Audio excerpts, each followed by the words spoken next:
here we go. So remember the last time you were on the podcast with Will, and you're like, oh, this is like an Edward or like a you didn't say Victorian novel, Edwardian novel, I forget what you said. And we're like, oh yeah. And then there's some reference that you made that we didn't talk about, and that would be the vampire stuff. So you finally got to the vampire stuff. So how do you feel about being right, calling that in advance without even like really knowing? Oh, I feel so vindicated. I can't tell you how of all the things I could have go right in my life. I'm glad I was right on that one and wrong on every other thing in my life. So yeah, Nailed it. it feels off is what it feels like. It's I like don't like it. I suppose even Alex Jones gets one conspiracy take right every blue moon. The It's like Nostradamus. Let's not pay attention to the ones that are wrong. No, why bother? Anyways, you're listening to the 2 Month Review, the weekly podcast brought to you by Open Letter at the University of Rochester. We take a book, break it down, talk about it, analyze it, and right now we are doing Melvill by Rodrigo Fresán. We're up to page 188 for today's episode. So this is our third of five covering it. So we're basically like 60% of the way through. I am Chad Post from Open Letter Books, joined as always, and now right next to me, Kaija Straumanis. That's the guy. Editor at Open Letter, translator from Latvian. We are in Latvia, in fact. We are in Riga right now. I'm And so sorry for your loss. well, hold on. I have a question about that. But then also the other voice here is Brian Wood, author of Joytime Killbox. How are you doing, Brian? I was doing completely fine, and then these drones showed up, and then this plague of illness has struck my house since then. I'm not saying they're connected, but they're exactly connected at the exact, and then the water went crazy I around was gonna here. say, like, all I hear about is Um, the New Jersey water making everyone sick because the drones polluted it. I stopped drinking the water. That's a good idea. Um, yep. And cider. I'm mostly eating my water, which just means crunching on ice. Yeah. So all of this stuff about ice in this book is really working well for me. God, that is funny. While I was ill, I spent 3 days trying to make ice cubes out of Jack Daniels to put into my Coca-Cola, and it was a fruitless effort. I could not make Jack Daniels ice cubes. That was my $1 million idea that I was gonna, change my life profoundly. Um, all Dude, I got was just a cold mess. I still drank them, but no ice cubes. Was it at least not even a slushy? Nothing. It's just liquid. I don't understand how this works. I, Magic. It was I, in the freezer for 3 days and it didn't freeze. How does that even work? sound like Alex. It clearly is not a liquid because liquids freeze as far as I'm concerned. Yes. I went to elementary school. I went to public elementary school. I mean, it was cold. We're talking like 0 degrees. That's in Fahrenheit, by the way. 0 degrees Fahrenheit, and it did not freeze. That's the coldest temperature there is. I know it doesn't get any colder than At zero. zero. Exactly. It's absolutely zero. It was absolutely zero. I even checked with the thermometer. So Oh, that's how I'm doing. I'm on that's, Theraflu and coffee and yeah. oh, that sounds awful. That sounds absolutely awful. Well, at least you have the book. You Well, got how's Riga? Real quick. Riga's great. Although I did include this in something that I wrote, but like the one thing about being in Northern Europe at this time of year is that there is no sun. Yeah, this is Chad's first So winter in I've never Latvia, been here at so this point in Oh. time.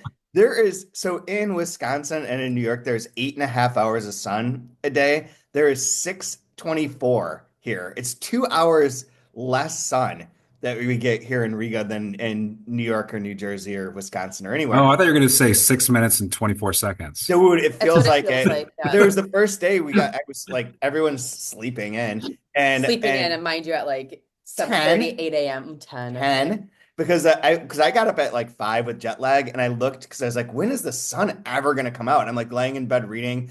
I'm like, this is so insane. Like, is my clock wrong? Is my time just screwed up? Maybe Apple doesn't know where I am. And I looked and the sun gets out or rose on that particular day at like 9:21 in the morning and then set at 3:46. And I was All like, right. what the fuck? So I actually woke them up. I was like, we're losing daylight. We're losing daylight. You guys are we're burning it away.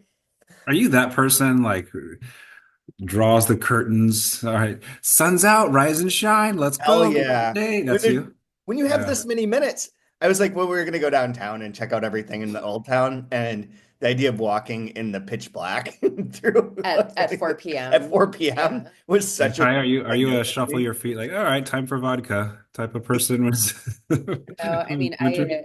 I like I'm used to it now. I get to it. It's not easy. My first winter in Latvia, I was severely seasonally depressed and just did not want to do anything because you get up, it's dark, you go to work, it's dark, you leave work, it's dark, and Yeah.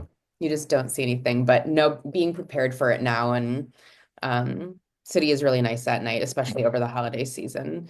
They have all the Christmas lights and decorations, so it's less bleak.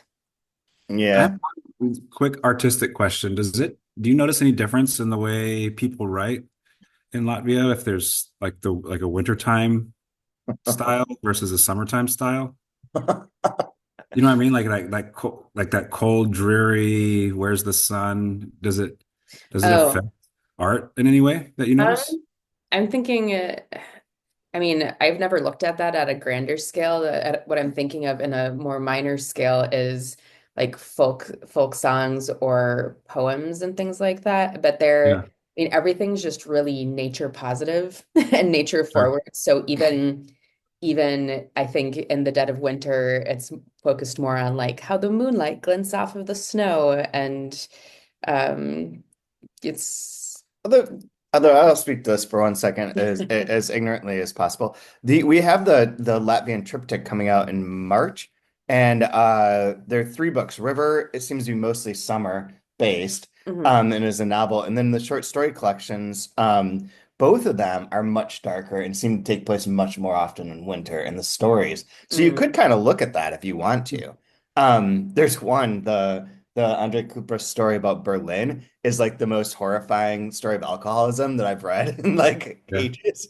Like it's like very uncomfortable. I'd highly recommend that. That particular story makes me think of this sort of winter. It's Yeah. just always dark. He's always getting wasted. He doesn't know where he is or ends up, is in weird countries, all this kind of fun stuff. But Yeah. that's a great story worth checking out when they come out in March. Yeah, I just know for me, I don't know, wintertime, especially if it's someplace cold like Rochester or someplace gray. I don't know, the writing's more kind of like the clean out your refrigerator stew versus summertime. It's more kind of like gazpacho or something. I noticed there's like a fresh like both will nurture you in some kind of way. It's just a different ways of the same thing, I guess. But Mm-hmm. Fair. It's nice. It's cozy here. And it's not been too gray, actually. It's been sunny, which Yeah. I guess would be a different thing. So, Yes. anyways, should we talk about this Melville action? I guess if we have to add an E to it, we can.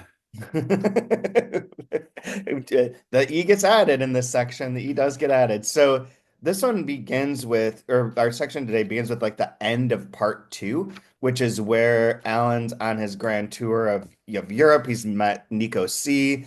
They go through their kind of a quote unquote adventures where Nico C is more or less explaining to him how he knows the future and is immortal and is capable of all these kind of things. Cues him in on like Dracula specifically. Alan then asked him a bunch of questions about his like mortality or whatnot, and there's like an interesting thing about the relationship of vampires. Then Alan decides to escape because he's terrified. Also tries to slash up Nico C's face and may or may not succeed with a Catalan blade, which is fun. And then comes back home and gets a little maudlin and dies. Yeah, that's what Part two. happens. And Yeah. gives and has the whole bit about like here is your this is kind of your inheritance. Put me into a book, more or less. I'm giving you these stories, put me into a book. But that's my quick summary of what happens there. So since you haven't been on in a little bit, what are you thinking of the book now? I it's fun. It reminds me in some ways when you take something like Slaughterhouse-Five, um, and the authors, you know, I can imagine Vonnegut like, well, I want to kind of like do this weird type of thing, but I need like, what's the vehicle? What's the entry? How do I make this? I don't know. Maybe how about just like this alien that like is observing time in all parts of someone's life, and they can pluck this person up and say like, "Hey," and that'll be my vehicle. Like, really? Yeah, yeah. Why not? Let's do that. It'll work. All right, go for it. Then like, all right, cool, totally works. I feel like this vampire. I thought it was a DJ trying to give him ecstasy in Amsterdam or something. Nico C. Uh, I mean, Yeah.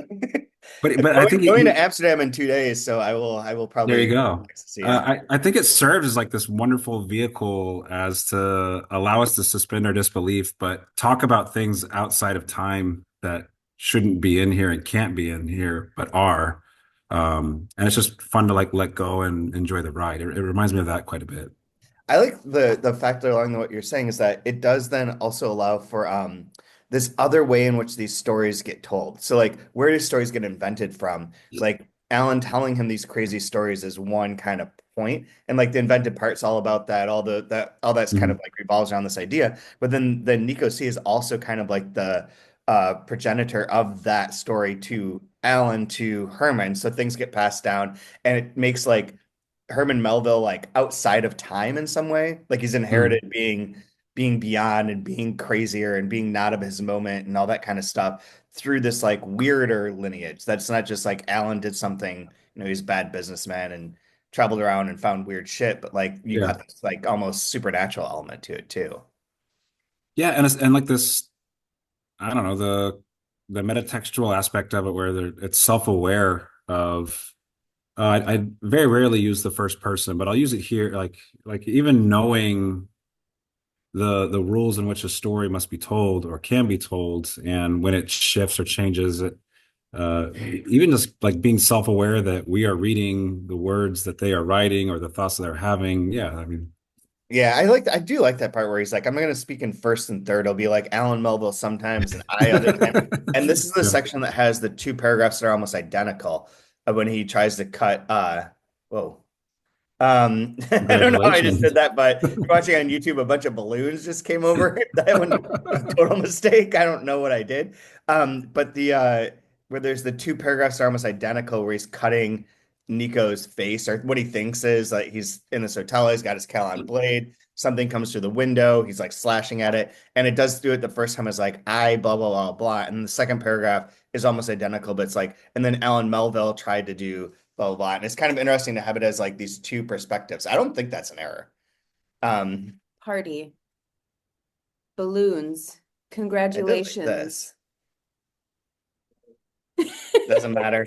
But Sorry. but I think that that's cool too because it offers like this weird like doubling perspective, which is one thing we sort of talked about last week a little bit. That there's this book or this section reminded me a bit of Against the Day by Thomas Pynchon, where it has this idea of this ice or this sort of element of like how like it's diffracted, where things can be in two spaces at once, and a lot of the stuff about the ice and the snow and Nico being like in both in Latin America and in Europe and all these places kind of reminded me of that. And that doubling of that paragraph sort of reminds me too of like these two perspectives of the same Mhm. thing. It's kind of a stretch. So I'll just kind of No, bullshit. no, I don't think so at all. There's always like a very deep, like prolonged, uh, kind of metaphor that we get with the ice as well. I mean, like if you just think about like what they're doing, uh, drilling ice cores in Antarctica, for instance, and it's ice is a time machine that like can capture like on which slice of the ice you want to have the time, you'll know the environment, the weather, the state of greenhouse gases and like the ice being something that like preserves a slice of time for as long as it's there. Like It's Jack interesting. Daniels. And I'm having struggles with ice. I don't even believe it's real. That's for a Like different electrolytes is podcast. just a myth. Is space real? What are birds? Drones? What about ice? Yeah, I'm down. We'll have a better understanding of ice once we buy Greenland. That hmm will help everyone with the concept of Well, we ice. do know there are giants under the ice, the ones that fled from Malta. It's true.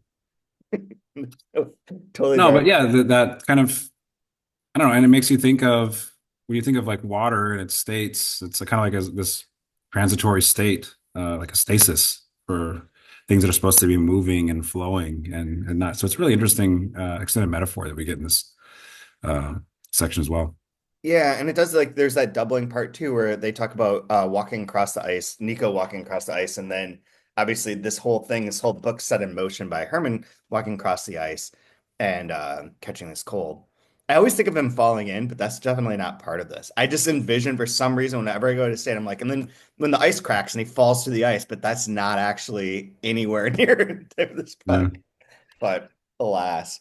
Yeah, I don't know what else to say about this section, except I have a lot of stuff underlined. When I was glancing through in advance of this, it's like, man, there are a lot of stuff that I was into in this section. Actually, like the whole bit, but like just in part two, as I like finishing that one off. I have Like a quick question. If you were an immortal vampire that's outside of time, what what like weird thing about the future would you tell somebody in the 1830s the, that would just like the blow their mind? Like one that I a weird thing, not like there'll be flying cars called helicopters, like nothing like that, but like what would be Jello, the weird thing that would blow their mind? so Jello, Jello, Jello? Jello salad specifically. gelatins. Yeah, too many things done with Jello and gelatin. There's two things that come to mind sort of related to that. One was there's this guy that I saw this article the other day that there's a scientist who in 1925 made predictions about like 2025 and what things are going to be like. And he described like a TV. He described things like women are going to be wearing jeans on pants all the time, like these things that actually did kind of come true that were like, like, oh yeah, okay, you're right. Like, and there's like, and people have like ways of communicating that they can just have on them. They don't need to like, go communicate in these other ways. Like, it's pretty interesting. So like, in some ways like that, like there's things that you would tell that like 100 years ago might seem a little bit crazy, but not really. Like they're not outside of the realm of imagination. For people, I mean, we do have like in James Joyce too, there's a lot about in Finnegan's Wake, there's weird sections that seem like super prophetic about like television or whatnot. But the one that's in here that really struck me and I thought was amazing is when Cosmo, whatever, the Magnificent Two, I'm not going to find it, is basically says, oh, yeah, like in the future, or there's going to be a time where like everyone gets the news all at once. And like you don't have to wait for anything. And that's going to be not a good thing. Like essentially like not a good thing. And I think there's something actually with related to like what would freak you out from the future is about speed and about how fast things are. Less so than like the weird like flying cars like you're saying. But there's a book called by James Gleick, is that his name? I think that's right. Or Glick, that's called The Information. He's written books about a lot of science things. And it's fascinating because it's just about like the speed of information and how everything changes by how fast things are. That for a time, like you couldn't know the weather a town over except as fast as a train could go. So like if you could only convey information as fast as someone could bring it to the next location. And for a while that's like horse, and then it's like train, and then it's like telegraph. And all of a sudden like everything changes. Now it's like so instantaneous. We're doing this across continents Yeah. in real time. Like there's that, and I think something like that is what would truly blow someone's mind from a long time ago. Is that Not there, if you picture the Earth as being flat, though, I because it's mean, just going straight. It's not a big deal. It's not like yeah. you don't have to bounce things off set. Like just if you have a long enough cord, it can just connect. Mhm. Absolutely. I mean, we all know that. We all know Now, that. did you read the three body problem? I did. I read all It- three of them. okay. It reminds me of like when they're the Trisolarians are talking to people like how Yeah, fast the technology is going, and we've got to destroy you or your technology because you're going to be better than us by the time we show up exactly. with the speed of with that. It made me think of that with the idea of speed. I mean, those are that did you watch the show? Yeah, I saw the first season. The show is so fucking bonkers. Like It's it's weird. so great. I absolutely love it because it's just fucking bonkers. Like when they need to get this is in depth and not going to explain the whole context for it, but they need to get this box. And so they create these like micro lasers that just dismantle that ship. Like there's so many easier ways to acquire that box than to like literally murder hundreds of people by chopping Yeah. into like Or we five could just little chop bits. children in little bits. Like why not? I think there's two things I would probably share with somebody from the 1800s to try to explain our time. One would probably be max headroom Oh yeah, hell's yeah. to see Do, if that could make any sense whatsoever for them. do you remember the Chicago prank with that? No. Oh shit. So it's never been solved, but these people took over and started broadcasting for like 14 minutes on like WGN, and it was like they're doing crazy things and saying stuff, and they're imitating Max Headroom, and it's Oh like dear. super creepy to watch because Max Headroom is creepy out of context, I don't and understand it. It's a weird zeitgeist of Reaganomics or something. like a Coca-Cola commercial. It's Pepsi. all Yeah, bizarre definitely stuff. Pepsi. Oh, it was Pepsi I don't know. or It Coke. seems more like a Pepsi thing. One of the things I'll never keep track of is like who represents what. Aside from Jared, I know that Subway is filled with pedophiles, but other than that, like you can name any of these people. I don't know what their character relates to what. But but yeah, Max Headroom terrifying. So yeah, that for sure. That one. And the other one is I try to explain Hawk Tuah. Huck Tua, yeah, and I think crypto. that explains everything about our current state perfectly with It's the crypto coin, internet fame, with just all of it. Like it's perfect. It's the perfect. It's impossible. You can't write something better than this story The to Lolcat explain Bible. our times. yeah. The Lolcat Bible would be another one. It's true. Well, I mean, that sort of speaks to the speed thing though. Hawk Tuah has like a 1 second clip that goes viral instantly, and within like 24 hours, this is the most popular person in America. Uh-huh. Yeah. And then instantly has a podcast that makes millions of dollars and which is invested in a fake currency. And then creates some weird scheme that stole everything from everybody in there. Huckster's gonna huck or whatever the I feel like grifter's gonna grift. Hawk Tuah is gonna Hawk Tuah. They Grift on that thing. Very, very, very true. That is super funny. She is baffling to me. Although I do think that all those crypto things that start up, almost every one of those new ones are just like scams, just like that. They're like weird, Yeah. quick Ponzi schemes that are part of it. I I did don't know. notice a big voice shift in this second section compared to the first section, Oh God, yeah. right? Where the first section feels very rooted Mhm. in the tone and the style Yeah. of um, the 19th century. This one starts to have more of that Rodrigo kind of like gush and maximalism in it, that like that flow that he gets into. Yeah. Yeah. It is. And like that's interesting. I think back There's every more fever. There's like a feverishness to this part that I noticed. Yeah, which absolutely fits with like his state of being too. And the Mhm. the switch in voices, it's really impressive that he can do that. And the first one does have so much of like any of the kind of like more fun, more like I don't know what the word is, playful, like sort of energy driven stuff is in the footnotes.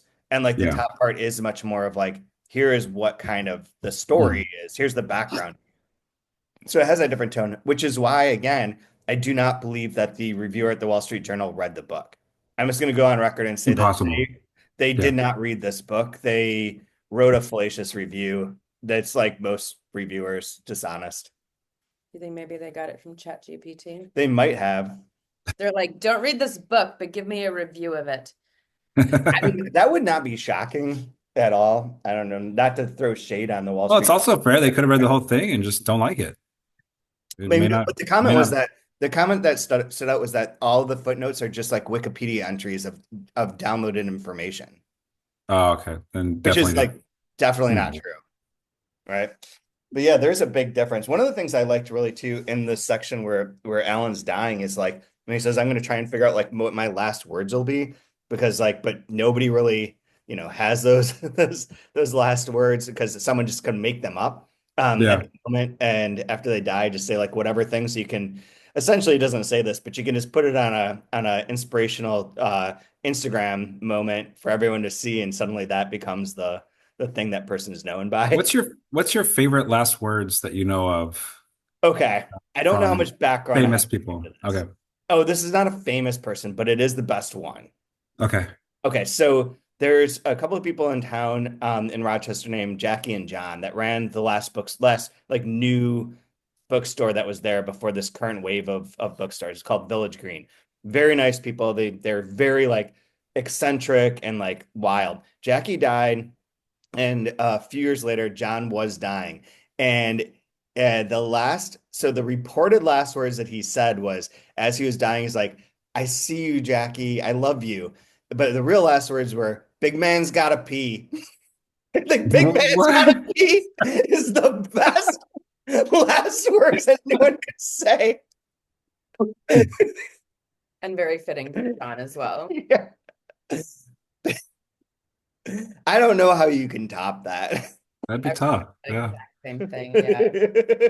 Yeah. Famous people's last words, I don't know. Like they're sort of thing that I think would appear in like a David Markson book or like on some other like BuzzFeed article, and I'd read them and be like, okay, cool, cool, cool. But I would never retain Yeah. them. Yeah. Do you have one that's off the top of your head? Um, I thought it was ironic that I think Frank Sinatra's last words were "I'm losing," right? Because like everything is always about being a winner or whatever, like the king and the top. But I really like there's a guitarist named Johnny Guitar Watson, and he was performing on stage and died on stage.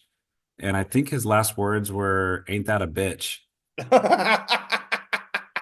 It's I like it doesn't get any better than that. If you're a blues guitarist and That's your great. last words are "Ain't that a not ready to bitch?" go. Yeah. That's Uh, fantastic.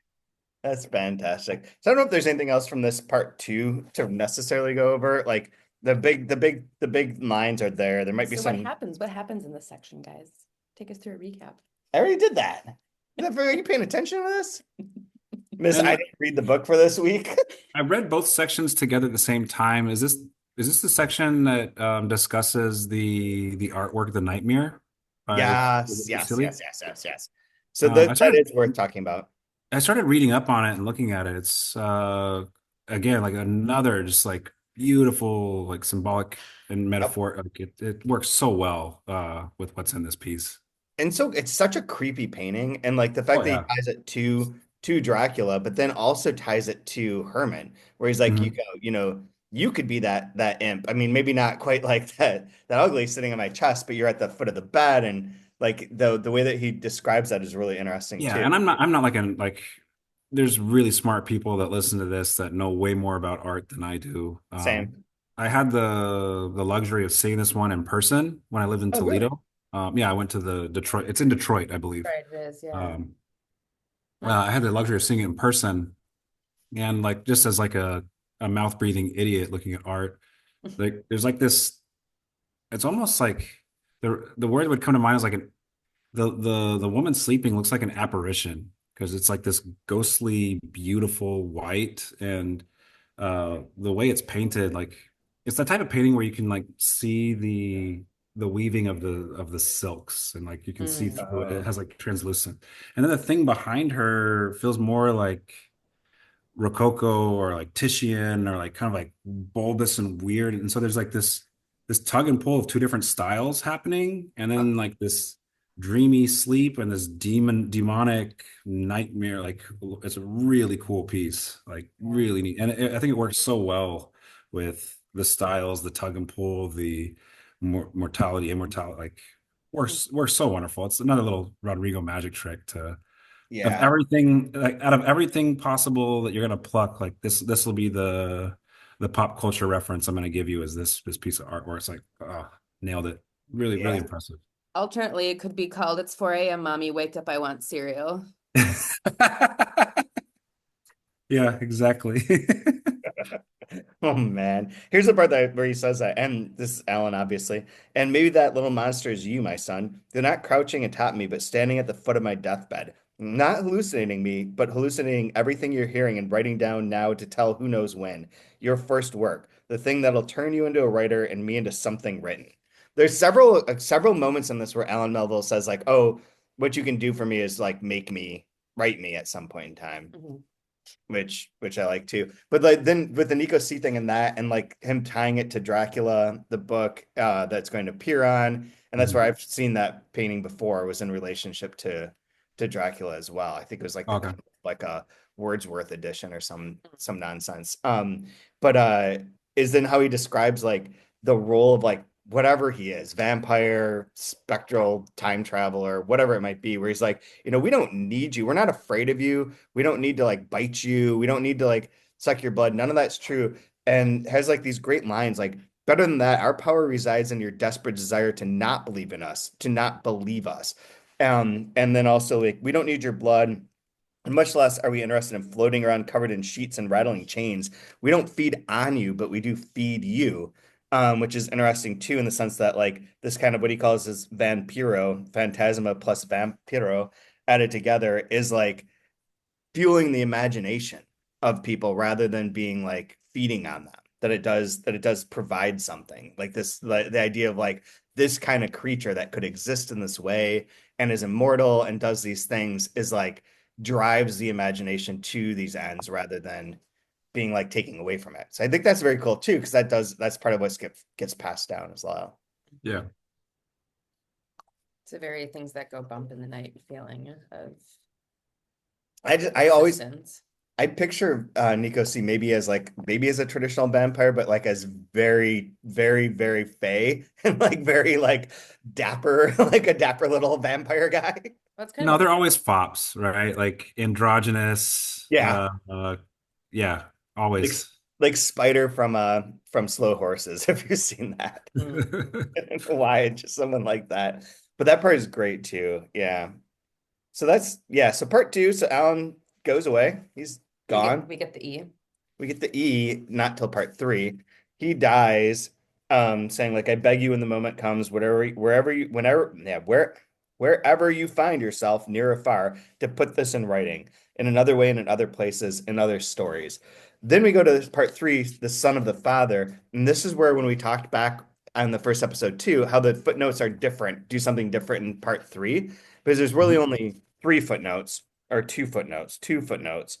Um, this is where first sentence talks about his mom adding the E to Melvill, partially in hopes of getting out of like debts, but that doesn't Yeah. work so well. I want Ooh, to try that. Like, it's like no, instead of the Facebook, let's just call it Facebook. Ooh, yeah. that changes everything, right? Just, Check just out page 165 to 166. Have you ever seen a piece of literature do this? no. So the footnote ends with an ellipses, and then when we switch to the next page, it's ellipses. And then so is the footnote now Well, yeah, because it does say in, so that it's no ends of longer a this. footnote. It is the literature now, right? The voice replaces. So that first paragraph, Yeah. that is that first chapter, is very not Wikipedia like, but essentially just the facts. Like Uh-huh. this is what she does. This is how she changes.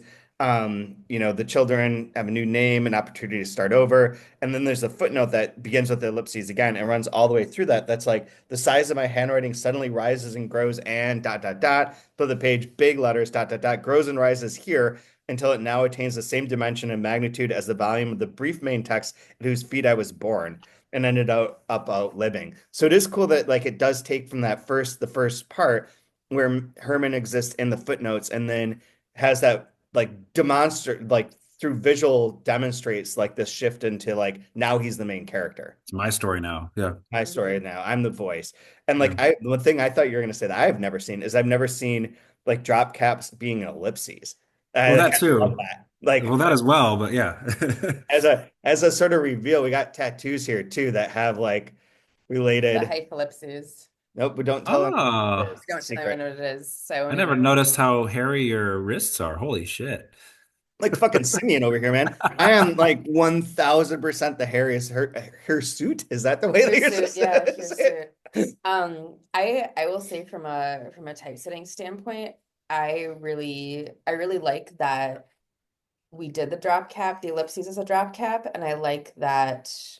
I mean, they didn't say anything against it, but I'm going to assume that the absence of speaking against it is Rodrigo's consent to having it, and I really like how it looks. I think it looks really slick in like I've never seen it before. unexpected But way.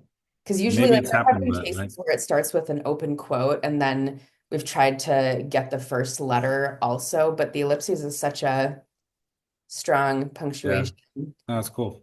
Yeah, and that's very cool. And so this section, so part three, we have this part of Herman's life. He's wandering around New York and essentially like traveling through time. He sees the Twin Towers fall. He finds a book that's about him, that's a biography of him that he doesn't recognize. He's like kind of flipping through time because I think the present moment in here is supposed to be him at his his desk job. What is it? In the customs office. I think that's right. And that he keeps like passing out or falls down or like people find him. And he's like in the meantime been like seeing like this book or seeing someone who seems to resemble Nico C. Um, and is untethered in some way. Something weird is happening. Uh, so let me find like a good example of this. Right here on page 172. So he reaches Broadway, where Broadway intersects with Fifth Avenue. I thought I saw a new building, the tallest in the city, with the shape of a frigate prow breaking the waves. And it was the wedge that cut the north wind and lifted the skirts of passing women, such that office workers whistled at them like sailors. Awestruck by that sublime vision of the building more than the women's legs, of course, I said to myself that I must be dreaming. And then I woke up at the foot of my desk if I had suffered a brief fainting spell, from which I hid from my customs colleagues by pretending to look for a pen on the floor. That comes up one other point in time, I believe, in this section, although I'm not sure where. But then you get like he's like it might be right there, but on 175, there's a bit of like I walked to Trinity Church and its cemetery, and again another temporal shift. Suddenly everything appears to be covered as if by volcanic ash. And a few streets down, smoke rises from an immense crater. The air reeks of airport. What is an airport? What will an airport be? And is full of papers and flame, which seems to be, truly like the 9/11 moment. And then he finds the more than 2,000-page biography of me. And in one part, I read that my Captain Ahab was the inspiration for someone called Captain Hook, and then my white whale for a time-devouring crocodile. Where are they referring to? Who are they talking about? And therein it concludes, Herman Melville is far and away the most original genius that America has produced, and it is a national reproach that he should be so completely neglected by his contemporaries. So he's like flipping through time and seeing like good shit about himself, but also like this horror of like the 20th century, which is interesting too. So like again, like I like this. I like the mechanism there, like you said about like the Vonnegut thing, like Mhm. the mechanism here of him being able to be like outside of things again. Like there's no way to like it, and it is weird because it is like one of those ruptures. There's a earlier on there is the words hopeful monsters appear in here, which is like a kind of conceit and concept that is used in Nicholas Mosley's catastrophe practice series a lot and developed Mhm. in there, but of this idea of things that just erupt and that don't make sense. So like everything's going along in a certain way, and then boom, like where did this come from? And Melville, I think for Rodrigo, and I think for a lot of people, and I can totally agree with this, does seem to like break with all the traditions that come before that. Like Moby Dick doesn't fit, right? Like it's not like you can go A, B, C. Okay, everyone's kind of advancing on one another and learning something from the previous generation and doing literature slightly different. But then this book just like breaks out of that. Like it doesn't feel like it comes from anywhere. In some ways, that like Joyce or Gertrude Stein or whomever, that modernist period also feels a little bit like it breaks out of things, but maybe less so because it feels like you have a great war to like sort of define that. Whereas Melville doesn't necessarily have that. I mean, there's the Civil War, but this is all pre that. And it just like does feel like it does break things. And the idea of like putting him in a situation where he can hallucinate through time or something is going on with that, right? Like Mhm. at this moment in time, like whatever that might be, gives an explanation of sorts, or at least posits like a way in which like, okay, yeah, he was outside of time. Therefore, Moby Dick is kind of normalized because it's not coming from the same spaces, Seven Gables, House of the Seven Gables or whatever.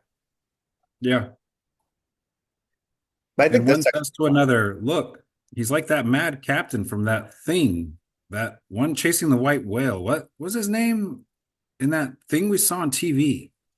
And what is TV? What will TV be? I scream at them that they're no longer human. They that they no longer have memory, that they're not even capable of remembering something they just saw or lived. it's so good.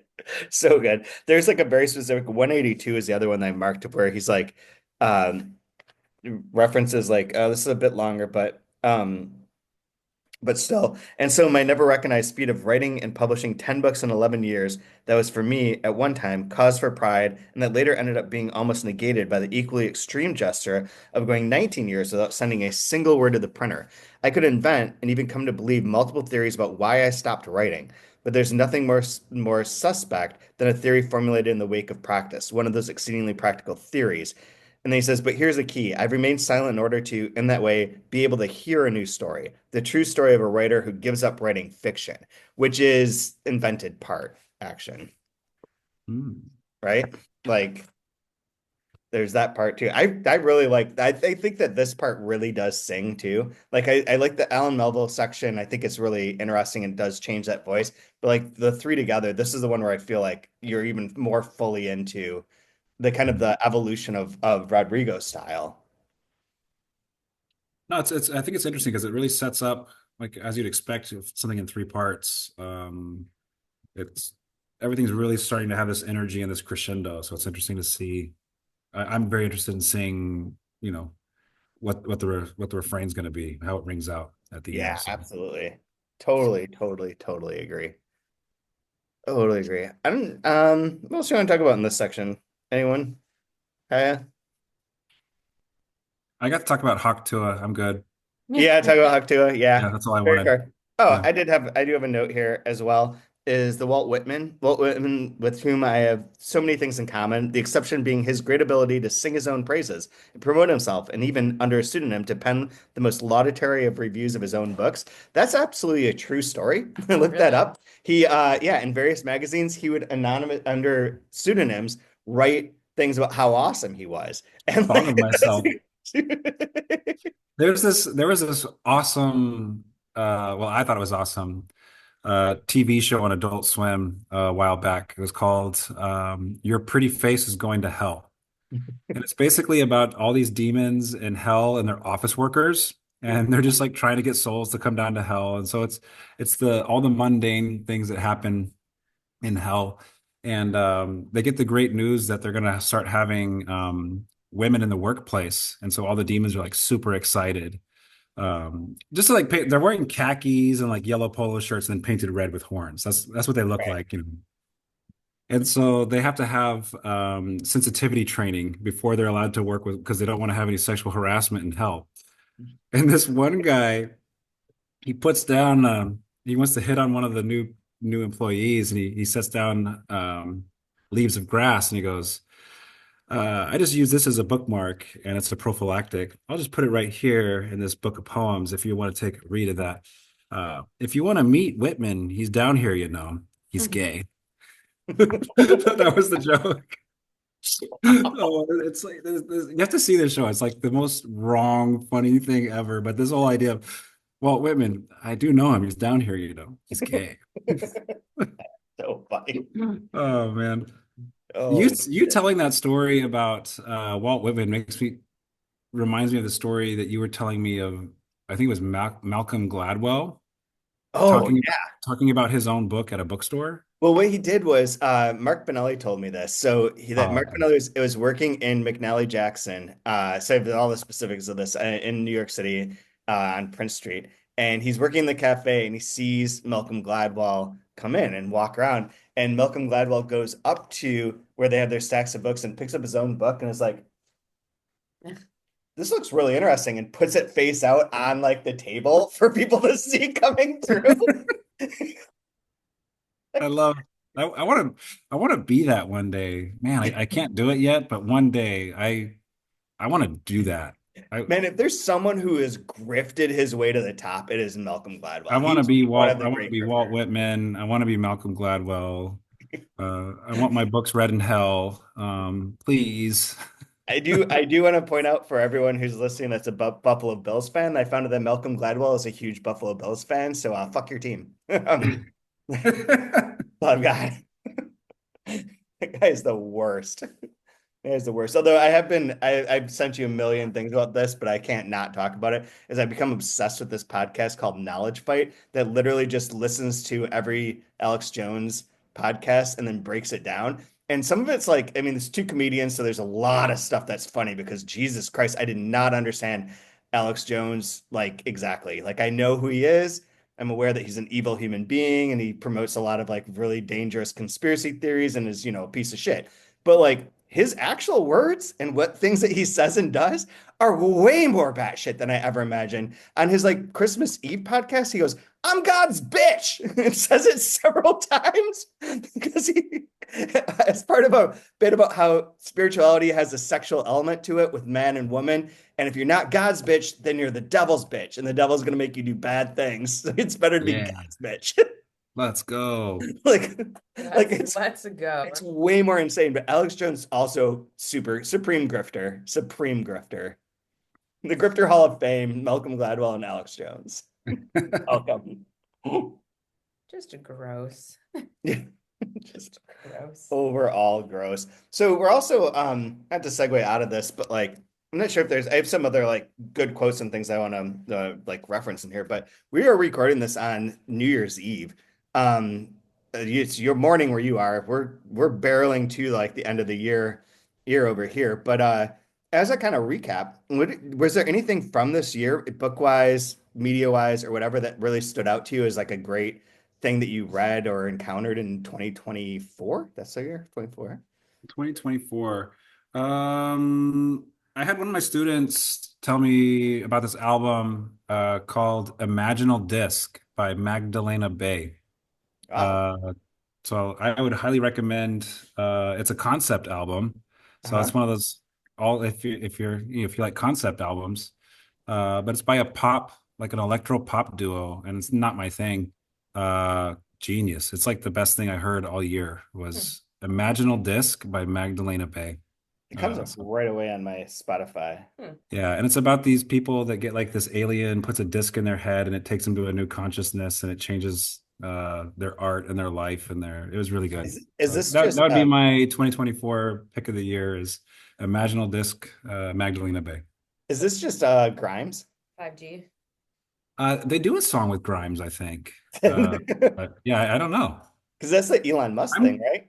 I'm not hip with, I use the word hip, so clearly I'm not hip. I'm not too keen on like new popular stuff. So the fact that I listened to something from this year was a big stretch for me. So Except for Chapel Roan and yeah, your that'd be my thing. my recommendation. Good. Think about you, Kaya. What do you got? I I really enjoyed finally reading Duck's Newburyport. Oh, That was a huge part of my spring and like a huge part of my daily existence, my daily routine in the spring because I would read a little bit of it every single day and I really, really liked it. Did you start saying the fact that The when you fact that, started? Yeah. yeah, the fact that. that's what's funny is right now I'm working on the a critical book, or it's a scholarly book, but it's not like super academically scholarly so far. About this, the first reading guide to Making of Americans and Gertrude Stein. It's called As I Was Saying, which is repeated endlessly in Making of Mm. Americans, which I'm also having to prove is as I was saying, blah blah blah, as I was saying, and I assume that that's probably like part of the reference that she was making. I mean, they Interesting. do have various other similarities in terms of length, in terms of like leaning on repetition, a sort of plotlessness, and like observations about like what makes you an American, how Americans come to be, or what that, broadly speaking, that's not like it's like whatever, like walking you through that, but that kind of idea of like of what it means to be in America at that time is very relevant in Ducks Newburyport, and that was the Gertrude Stein way of doing things too. We never talked about that in the podcast, and in all like 12 episodes. That never came up one time, I don't Oh, think. I got the perfect connection. In that Imaginal Disc album, there's a song about vampires and there's a song about television. So there you go. We've got TV and vampires Nice. album. Yeah. Right on. Right on. Concept albums What are about you, great. Chad? Ah, dude, I don't know. I can't remember a single thing from this year, honestly. Like nothing. Agatha all Minimal. along.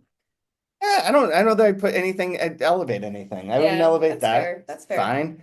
I really got into listening to the Slow Horses books. Mm-hmm. But that's not really like artistic. That's like just like makes you feel like you can still make it through the days because there's something to live for.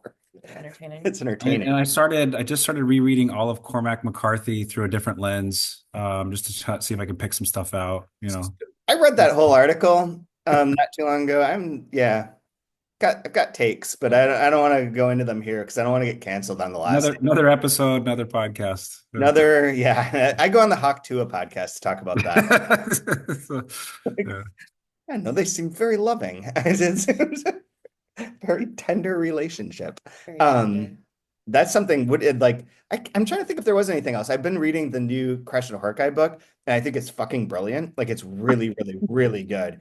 But I have not finished it. But aside from that, like outside of the books that we worked on or that like were part of that scheme, I'm having a hard time coming up with anything that really stood out. Like I read the Rachel Kushner book that people have on a lot of year-end lists, and it's fine. It's not great. It's okay. Got a big Deus Ex Machina. It's got a lot of things that should have been more developed. I don't know. It's to me like it's fine. It's good, but not spectacular. And then I can't think of anything else that from the book world that like really like blew my mind. Although, I Did mean, you I read read like James? 110. No, I didn't. I haven't had time to do that. That's the other thing. Like I have so little time that Yeah, and like by Chuck, when you like are reading Gertrude Stein and then read something contemporary, it's always going to feel a little bit like a step sure. down. Yeah. So it's very biased. Have you read it? Yeah, I liked it. It was good. Totally, totally good. Fine. Yeah. Pretty good. Yeah, not bad. Music was mixed all around. I always listen to like things not enough times, but listen to a million new albums. There was a new Los Campesinos album that's very good. That's great. Other than that, like I don't know, there's a bunch of random stuff. I don't know, TV. Say Nothing is great. It's a good show. Kai, what do you got For TV for shows? anything? I said Ducks Red Newburyport. Ducks and Report. I was, like I mentioned a few episodes ago, I was very pleasantly entertained and surprised by Purachista's Tarantulas. Hmm. Um, but I guess my 2024 takeaway is take a chance. Take a chance on that stream of entertainment, be it an album or a book or a movie or a show. And even if you think that it's like not necessarily out of your league, but like Brian, to your students' recommendations point, like Yeah.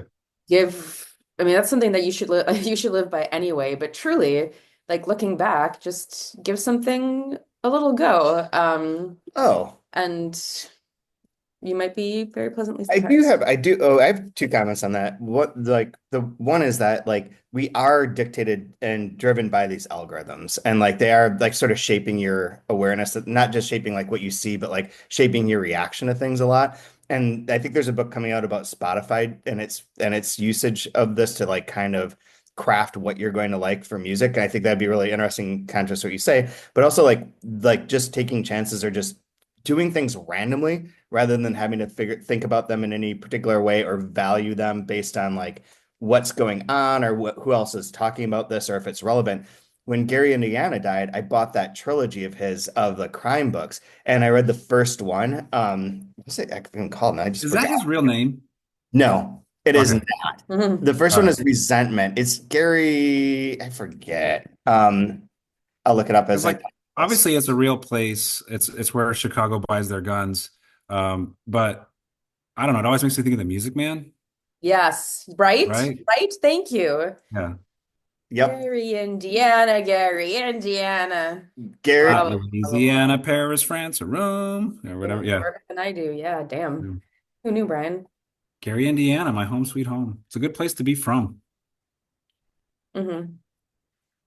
This is Chad's not even intentionally tuning out. He generally hates musicals. I hate I can't. musicals.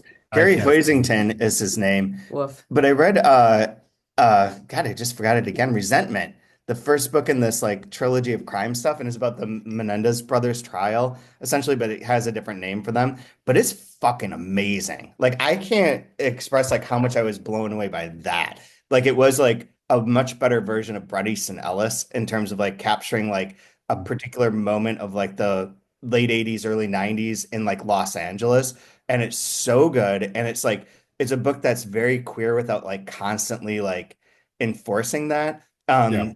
And has like a real grittiness and darkness to it that's, I mean, very disturbing at a point in time, but also does a really Sounds like Leaves of Grass. Yeah. It's very much so. It contains multitudes, I can tell you that. But it's got like really, horrifying stuff, but it really captures like kind of the satire and weirdness of Los Angeles and of our That life sounds at that time. incredible.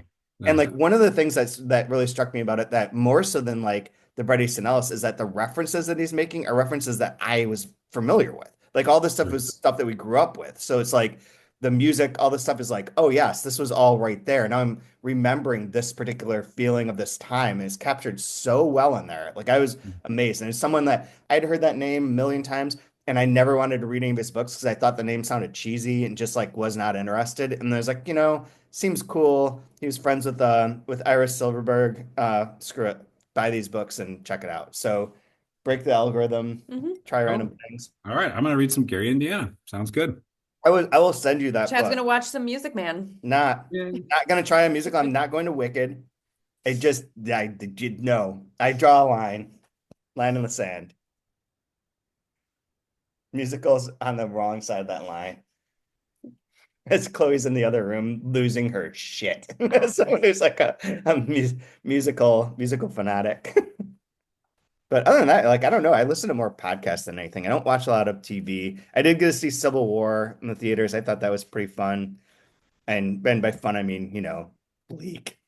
Like fuck journalism, I guess, is kind of the message. But all good, all good. I hear the new one, Warfare, has got a much more positive outlook and vibe. So we got that to look forward to in 2025. Hell yeah. Hell yeah. And apparently Christopher Nolan movie of The Odyssey. Translation is hot again. Sweet. I don't know if you guys haven't followed that. There is like, because Christopher Nolan announced that he's making The Odyssey as his next movie, there's like huge Reddit conversations about what the best translation is of The Odyssey, and like who's read it and most people have not, and like and debating that. So it's like translations in the zeitgeist, which is something. I don't know. They don't put translator on the cover of the Barnes and Noble Classic, so I That's so haven't. funny that you have that right there. Are you prepping?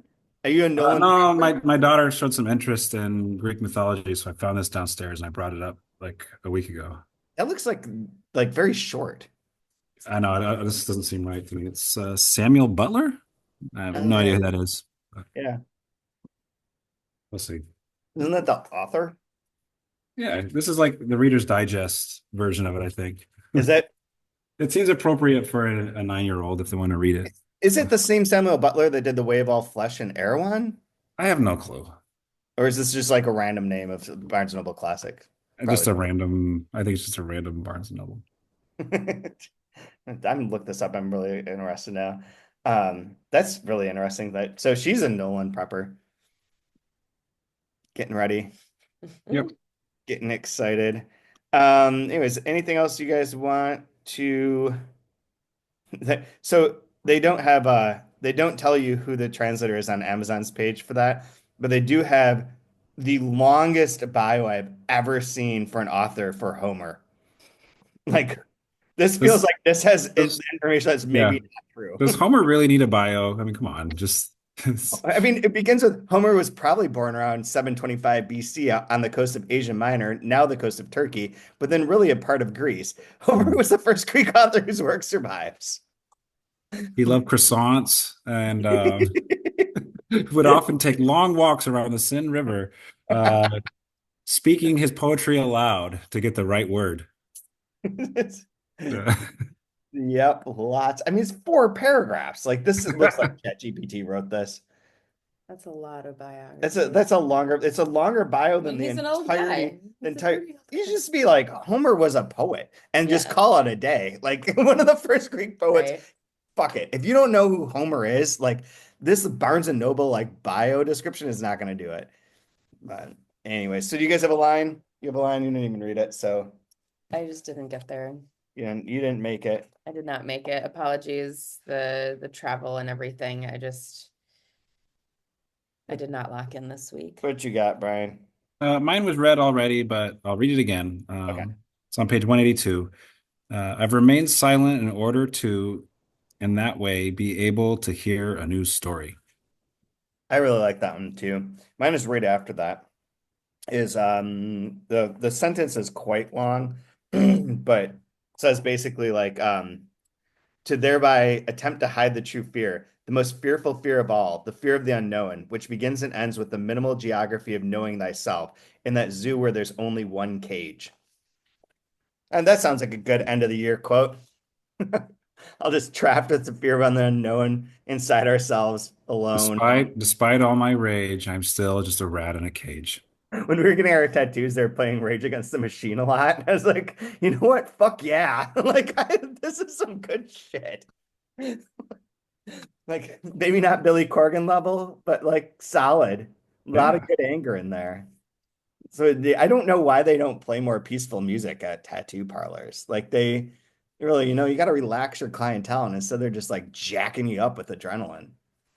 Yep. I was like, at some point, I was like, fuck yeah, put a tiger on my head. Let's do this. That's how they I get hate you. capitalism too. That's how they get you. Oh God. I hope next year is better.